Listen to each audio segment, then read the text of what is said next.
उत्तर प्रदेश के चुनाव में भले ही अभी 3 महीने का वक्त बचा हो, लेकिन सियासी घमासान शुरू हो चुका है।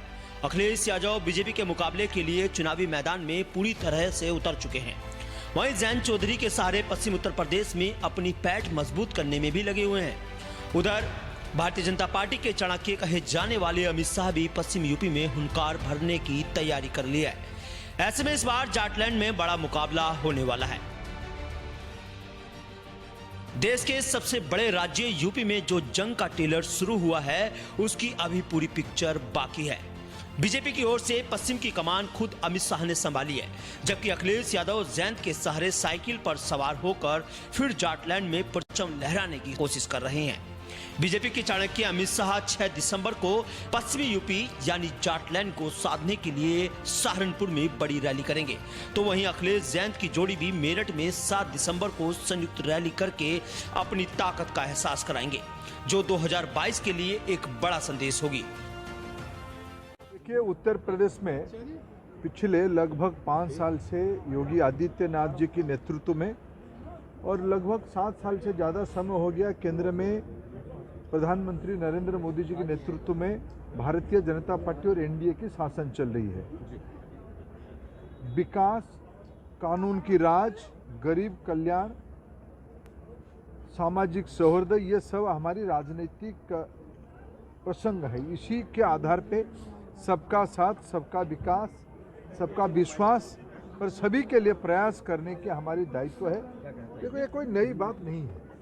2019 हो, 2017 हो या 2014 हो, 2019 में तो इससे बड़ा गठबंधन था, लेकिन प्रदेश की जनता आज कानून की राज चाहता है, विशेष करके गरीब।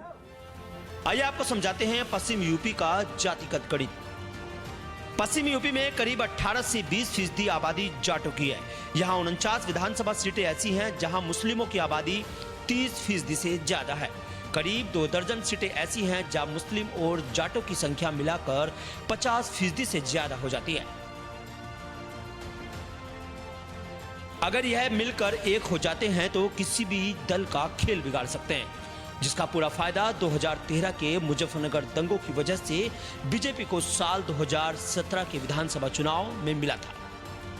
और बीजेपी ने पश्चिमी यूपी में करीब 104 सीटें जीती थी। लेकिन इस बार अखिलेश किसान, जाट और मुस्लिम गठजोड़ को बनाकर फिर से भारतीय जनता पार्टी को परास्त करने की पूरी स्क्रिप्ट लिख चुके हैं। एक तरफ जहां किसानों के मुद्दे को उठाकर उनका वोट हासिल करने की कोशिश की जा रही है, तो वहीं बेरोजगारी पर सरकार को घेरकर नौजवानों को भी साधने की कोशिश की जा रही है। साथ ही महिला अपराध के सहारे महिलाओं को भी साधने का गणित तैयार कर लिया गया है।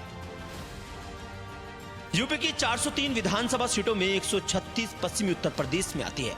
साल 2017 के चुनाव में भारतीय जनता पार्टी ने इन्हीं सीटों में से 103 पर परचम लहराया था, जबकि समाजवादी पार्टी के खाते में 27 व अन्य के खाते में 6 सीटें गई थी। 2017 में भारतीय जनता पार्टी ने आंधी में अजीत सिंह की चौधराहट भी कुछ खास असर नहीं कर पाई थी, लेकिन 2014 में अमित शाह यूपी प्रभारी बने, जिसके चलते बीजेपी ने 2014 के लोकसभा चुनाव में 71 सीटें जीतकर इतिहास रच दिया था। उसके बाद 2017 और 19 का चुनाव भी भारतीय जनता पार्टी ने अमित शाह के नेतृत्व में लड़ा और इतिहास रच दिया। और अब एक बार फिर से अमित शाह को जाटलैंड की कमान सौंपी गई है। अब ऐसे में देखना होगा कि क्या अखिलेश जयंत की जोड़ी राजनीति के चाणक्य कहे जाने वाले को शिकस्त दे पाएगी या फिर खुद धराशायी हो जाएगी। Bureau report, news 18।